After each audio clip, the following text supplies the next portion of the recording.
Yo guys, welcome back to another video. Today we're doing another tier list actually. I know you're all excited and about these tier lists. As cringy as they are, I actually love doing them too. So I'm gonna keep pumping them out.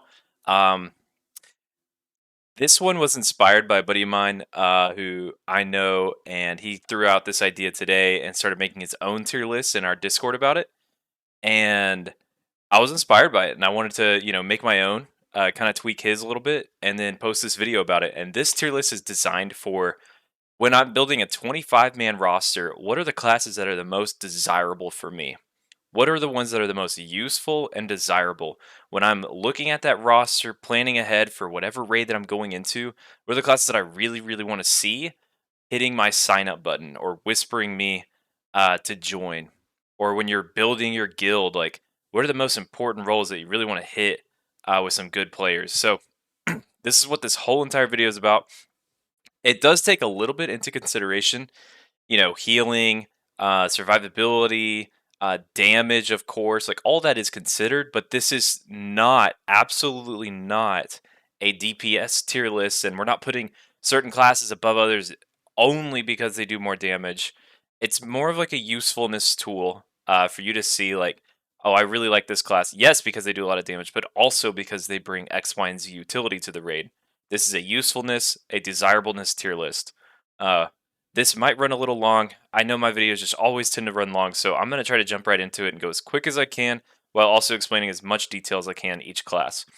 I'll just go in order. We'll start off with Death Knights. First off is going to be our Blood Death Knight, our tanking Death Knight. Gonna throw them in B tier. They do bring a couple buffs to us, like AP. They improved Icy Talons for haste. They bring Hysteria, and they bring awesome, I mean, phenomenal single target threat. I could even be tempted to throw them into A tier just because they're a very, very, very desirable tank to have. They do lack some survivability early on that they will make up for later in the game, like in tier 9, tier 10.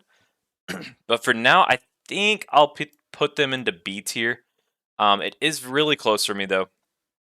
They just bring buffs that are going to be covered by other classes anyway. So they don't bring like a whole lot of buffs, although they do bring a good amount of buffs for your 10 mans because we're lacking so many classes there.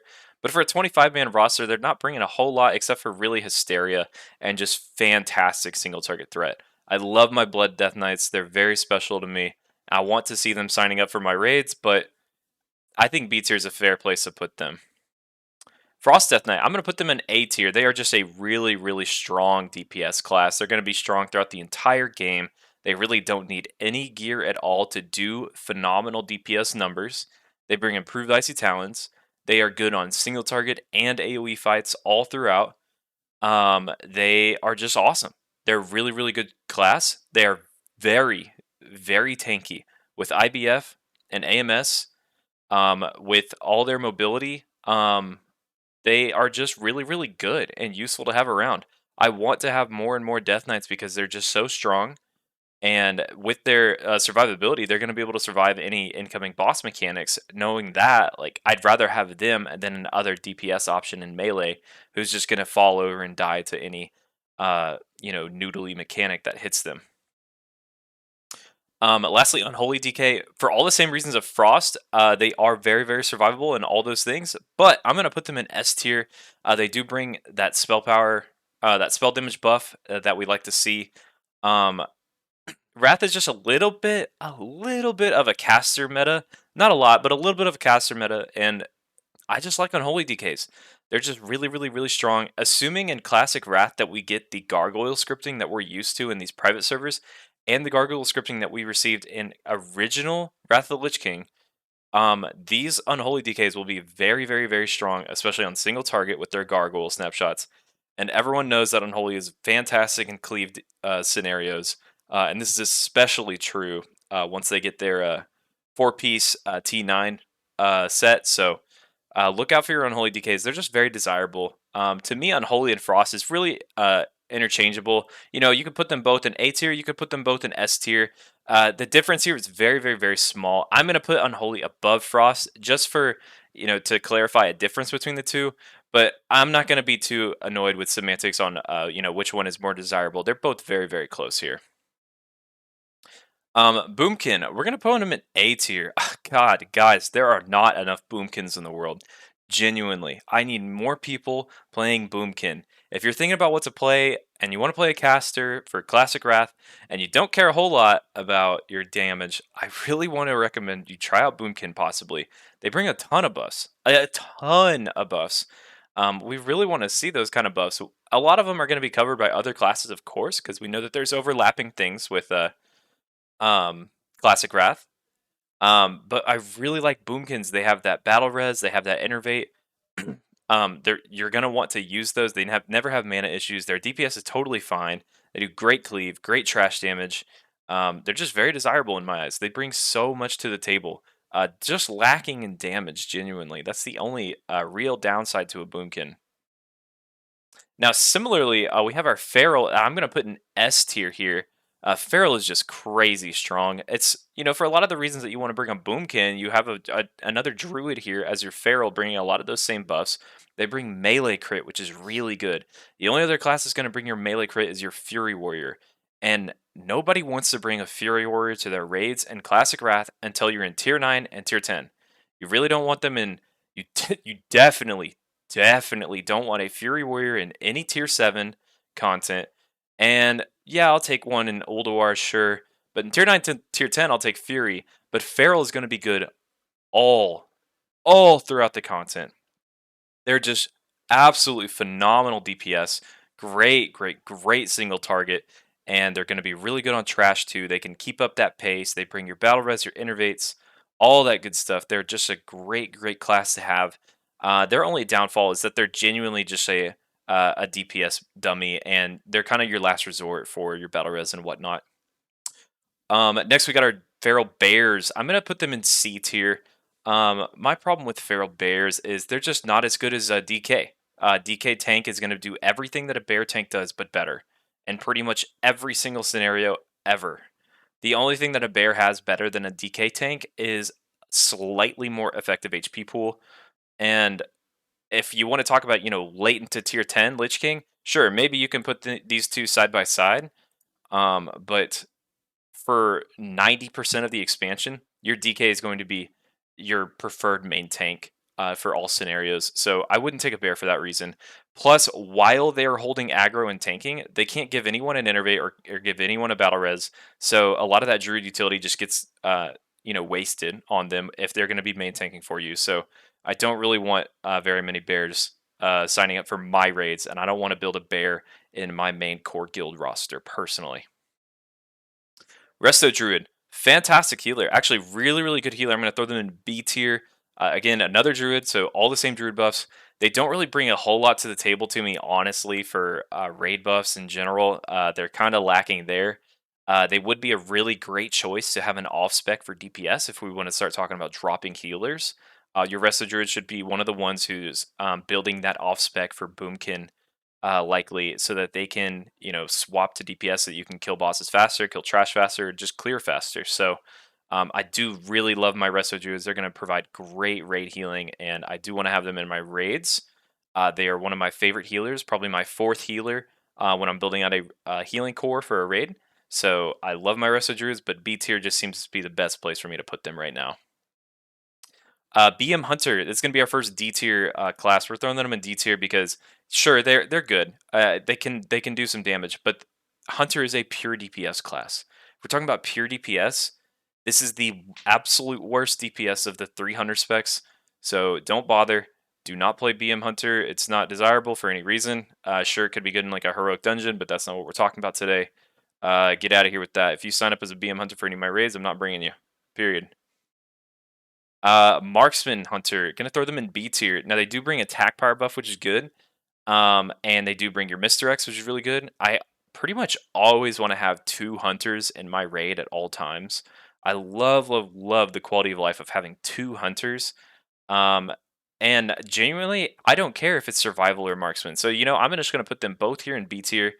They are reasonably desirable. I do want two of them. I'm gonna prefer to have survival for most of the time, especially in tier 7. I want survival. I do not really care to see a marksman unless I don't have an enhanced shaman and I don't have a blood DK. And survival is going to give us replenishment. They're going to do really good cleave and just really, really, really solid damage. Watch out for your survival hunters on fights like Patchwork and Tier 7. They'll actually pump there. It's pretty hilarious. So they're very, very good.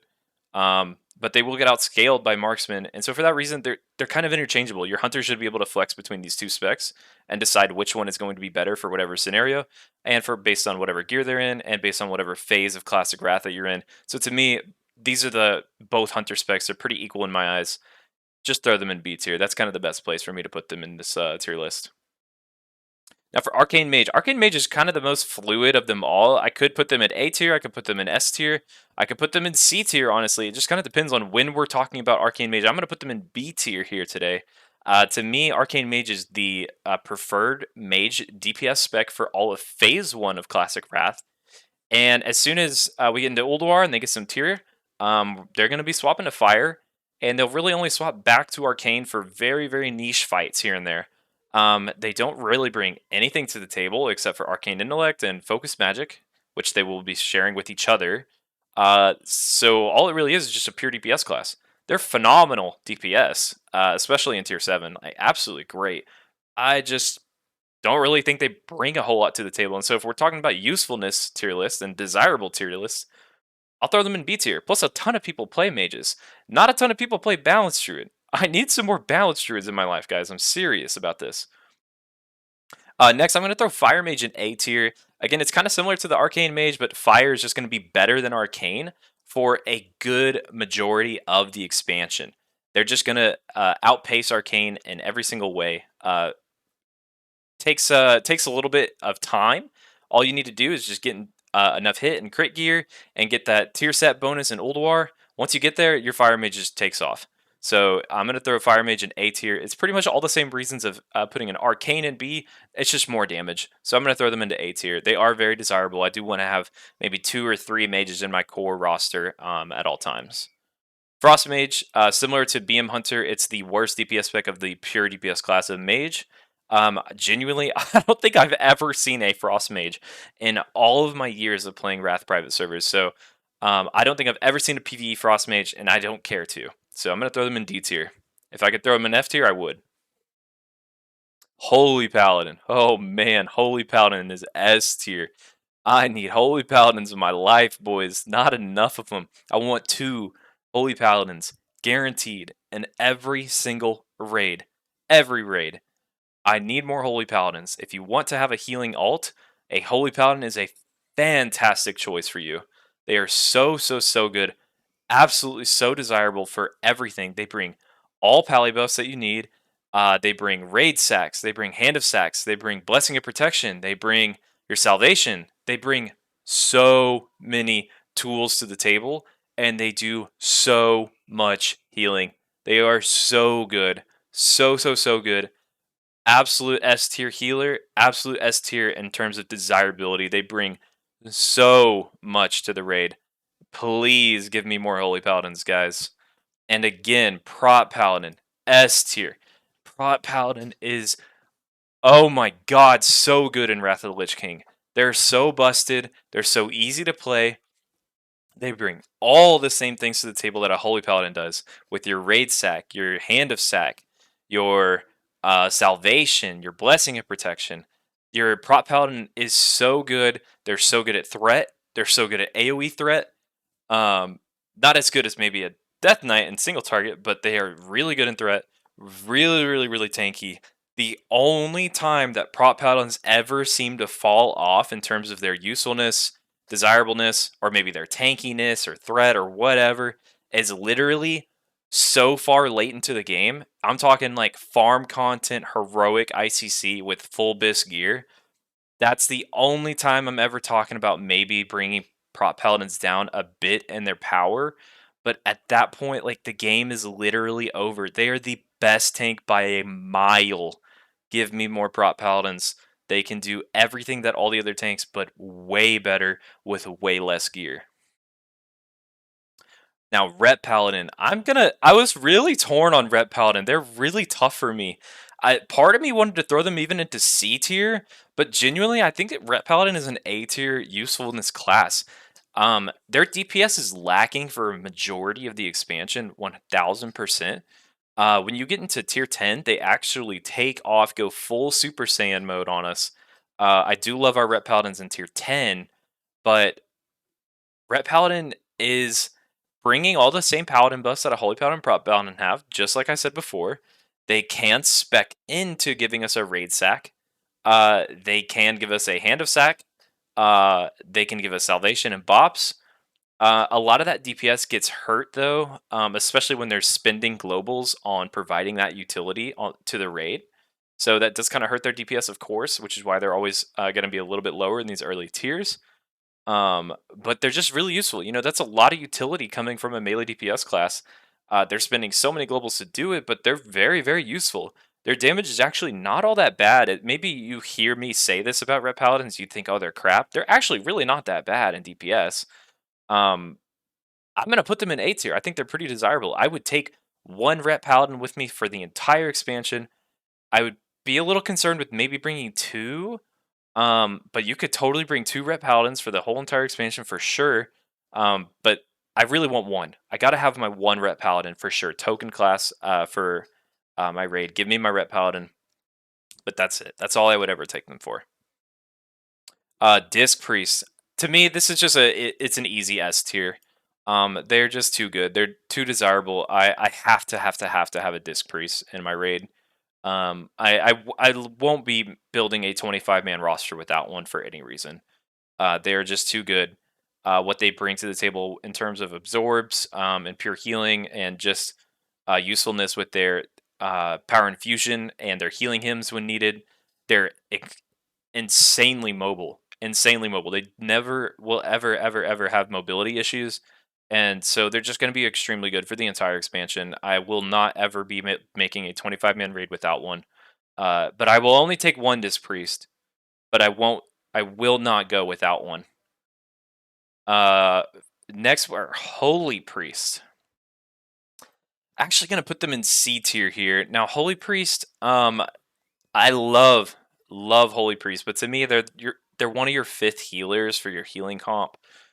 They don't really bring a whole lot to the table that your Disc Priest isn't already bringing, so it's all the same buffs, and your Disc Priest has a solid reserved spot in your raid, and your Holy Priest just does, you know, AoE healing. It's blanket healing like your Resto Druid, and it's burst healing like your Resto Shaman. The only thing new that Holy Priest really is bringing is Guardian Spirit, and in terms of a lot of externals that we have at our disposal in Wrath, Guardian Spirit is pretty lacking. It's not that great. It's not going to reduce any damage for any reason. It's only going to save someone from certain death. And it's kind of finicky with that mechanic. It is nice for the bonus healing that it brings, but it's a little niche. Trust me, guys, Holy Priest is my absolute number one favorite healer to play. Favorite healer to play by far. I love them. But to me, they're just a C tier. They're just they don't bring a whole lot for me, and they're just not very desirable. And I really don't want to see very many Holy Priests whispering me or signing up for my raids. So I'm going to have to put them there. Now, Shadow Priest. Shadow Priest is going to be a B tier for me. I do think Shadow Priest is really similar to our Boomkin in this situation where they bring a lot to the raid in terms of usefulness and buffs and whatnot. But a lot of people play Shadow Priest. Not a lot of people play Boomkin. Your Shadow Priest does pretty decent damage too, especially throughout the entire expansion. They do pretty well. But not anything to, you know, do backflips over. They're not going to be anything insane. So I'm going to put them in B tier. I think this is a solid middle of the road range class. I want to have one in my raid. I don't really want to have more than one though. I think one Shadow Priest for your entire expansion raid is going to be the sweet spot there. Elemental Shaman, man, I really wanted to put Elemental Shaman in C tier. But I think I'm just gonna have to put them in B tier. Honestly, they bring a ton of buffs to the raid. They're a pretty good choice for Bloodlust. And they do pretty decent damage all the way throughout.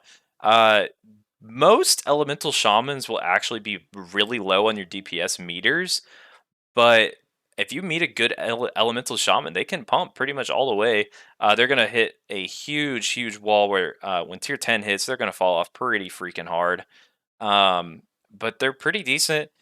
All the buffs that they bring will be covered by other classes, so that's why for that reason I really wanted to put them in C tier, and I would just build a roster without them. Genuinely, um, I'm really tempted to leave them here in C tier because they just do less DPS than other classes that are bringing all their same buffs.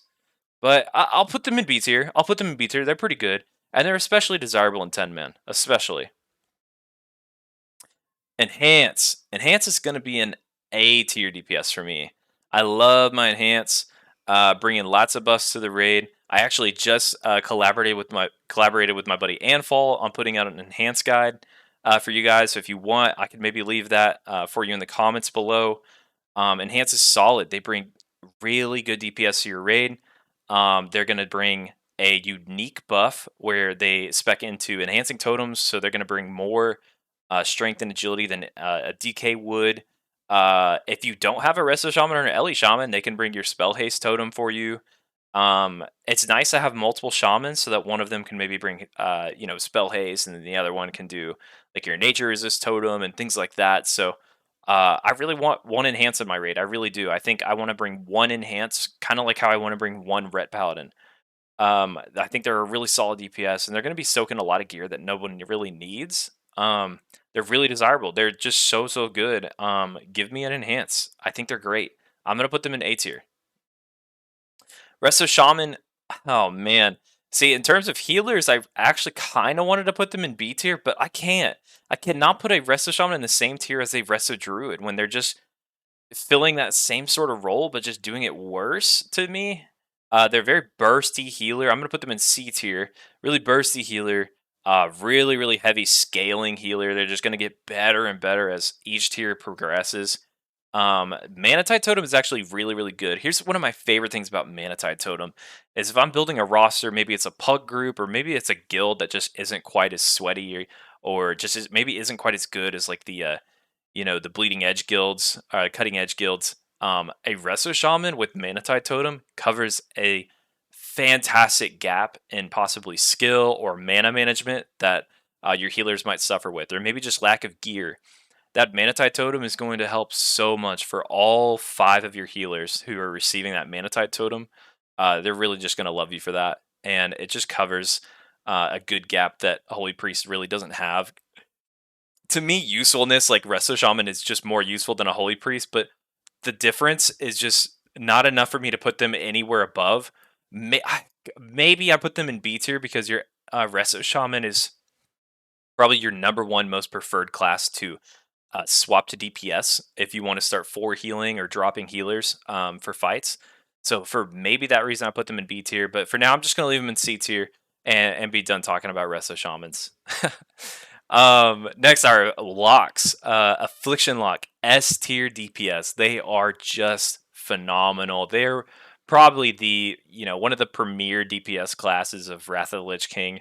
The only time that they really ever fall off in their power is literally for the very last fight of the expansion. I would say Lich King. I mean, that's probably like their one of their hardest fights for an affliction lock. Other than that, they're just king. They're literally king of like everything in terms of DPS for your raid. They're just absolutely phenomenal. They also bring soul stones, which I really love soul stones. So stacking more and more locks is totally fine by me because I love using my soul stones on my tanks and specific healers, especially if there's a mechanic coming up that I know someone's like almost guaranteed to die to. I really do love them for that. They're just really strong DPS. They're going to be one of your preferred classes to receive the power infusion from your disc priest. They going to be one of the classes that you get tricks to. They're just great, absolutely great DPS. I would be happy to take 2, 3, 4 affliction locks in my core guild roster. They're just very good. Demonology lock. This one easy S tier for me as well. But it's almost like a similar conversation to kind of like how our disc priest is around. I want to have one demonology warlock, and I don't really want any more than just one. One is fine by me. But to me, like they are S tier. This is the class that you funnel all of your good spell power items to. If your demonology has their bis list and they give it to you, you prioritize them on every single freaking item that you can. Because every time your demonology warlock gets a spell power increase, it's a DPS increase for your whole raid, thanks to how their snapshotting works and the buff works for providing spell power to your other casters. So Demonology is pretty much mandatory. It's a automatic S tier for that reason. And on top of all that, they actually do really good damage. A lot of it's really comparable to Affliction Lock. You'll only see them maybe just like a couple notches short of your Affliction Lock on pretty much every single fight. They have great, great cooldowns. There's actually a good chance, I wouldn't say a good chance, but there's a chance that when Classic Wrath arrives, that they actually do more DPS than your Affliction Warlock, especially early on. Because there's a good chance that these fights that we face in Classic Wrath, maybe they aren't buffed, and that the kill times are just going to be so low that the good CDs provided by your Demonology Warlock could just outpump an Affliction Warlock who scales better with the longer fights and the longer execution fights. So they're just a really, really good caster DPS that brings the absolute best caster buff. Destruction Lock, I could place them in like a C tier, I guess. I could. I mean, their DPS is fine. Their DPS is totally fine. It's really not that bad. You could even put them in a B tier if we're just talking about DPS. The thing is, like, it's a warlock. It's a warlock. It's the worst DPS class of the spec. To me, it's a D tier. Like, I don't care how good it is. You don't bring anything new to the raid to me that these two classes don't already bring, really. You just do less DPS than them. There's only going to be maybe 2 fights in the entire expansion where you'd want to pick Destro over Affliction, maybe, and those fights I'm thinking would be Hodir and Vezax. Maybe there's a couple others that I'm missing, and if you want to bring them up with me, like, go for it in the comments below. Don't get me wrong, your Destro lot can do good damage, but they're going to do less than these two. Why? Why? To me, it's a D tier for this tier list that I don't want to see Destro Locks whispering me or requesting to join the roster that I'm building. Arms Warrior. This is a B tier for me. Warriors are so tricky when it comes to usefulness and building up this tier list. I've had a hard time with warriors here. To me, I want to have one warrior, especially an arms warrior in my raid, especially in tier 7, and probably true in tier 8 as well. So for half of the expansion, I really want to see an arms warrior, maybe even in tier 9 as well. They bring that good physical damage buff. They're a good sunder bot for you. Shattering Throw is actually pretty nice too. So to me, they're a B tier. Their damage is just lacking. It's just not there. It straight up isn't there. So I'll take one arms warrior, but people need to stop playing warrior. I see so many warriors everywhere. So many warriors all over the place. And I'm sure when Classic Wrath comes, there's going to be a million warriors. Guys, I'm telling you, you're not making a bad decision by rolling warrior, especially when you scale. Everyone's going to want you. When you scale, I understand. Everyone will want you. You will be pumping then. But for a long time on this expansion, you won't be pumping. Same thing with our Fury Warrior. It's literally like a C tier for me. It's basically the same thing as a Arms Warrior, except you don't bring the physical buff. You bring 5% melee crit. Same thing that a Feral Druid brings. But you're already going to have a Feral Druid in your raid. And you're just garbage DPS for a good portion of the expansion. Don't get in my comments in my YouTube videos trying to tell me, oh, Fury Warrior was really good and Wrath, blah, blah, blah, blah, blah. I don't care what you're saying about what was good when you played Wrath, 10 years ago. What is good right now is not Fury Warrior. They are only good when they scale. It takes late into tier 9, and especially in tier 10. I get it, guys. They're going to be an S tier DPS then. I totally understand you. I get it. But that is so late in the game. They are garbage. I literally don't want to see them in my raids. I would rather take an Arms Warrior 9 times out of 10. Eventually, sure, give me Fury Warriors. I'll take 2. I'll take 3. Maybe I'll even take 4 in tier 10. I'll take 4 Fury Warriors in tier 10. But until then, I don't want to see them. They literally don't bring anything to my raid. They're not very useful. It's just a pure DPS class that is crap for a good majority of the expansion. Prot Warrior. It's a C tier. Maybe even a D tier. Actually, yeah, I'm going to go with D tier. I'm committing to D tier. And I probably should make my own video about Prot Warriors and just kind of rant about them, but I'll just give a snippet now. They're straight up just the worst tank in the game. And you can't convince me otherwise. unless you have like full bis or a lot of like a full setup for tier 10 with a lot of really really really good gear, they're not gonna do it for you. They require so much from your healers. They require so much from your raid. They have awful, god awful threat, god awful survivability. I literally will not be taking a prot warrior in any of my raids at any point for the entire expansion. They're terrible, absolutely terrible. Sure, you can maybe throw them in C tier because they're really not all that bad, and I'm kind of over exaggerating it, but they're bad. They're straight up bad. Don't give them to me. I'd rather have a bear. And I'm definitely going to rather have a prot paladin. Can you do everything in the game with a prot warrior? Yes. 1000%. You can do everything that the game has to offer with a prot warrior. I get it. That you totally can. But that's going to be with a guild that takes their time progressing every fight in existence, who is okay with wiping, who's okay with raiding maybe 3 or 4 days a week, or who's okay with being very, very slow with their progression time. If you play a prot warrior, you are genuinely going to slow down your raid in terms of progression pacing because you will be dying to mechanics that you shouldn't be dying to.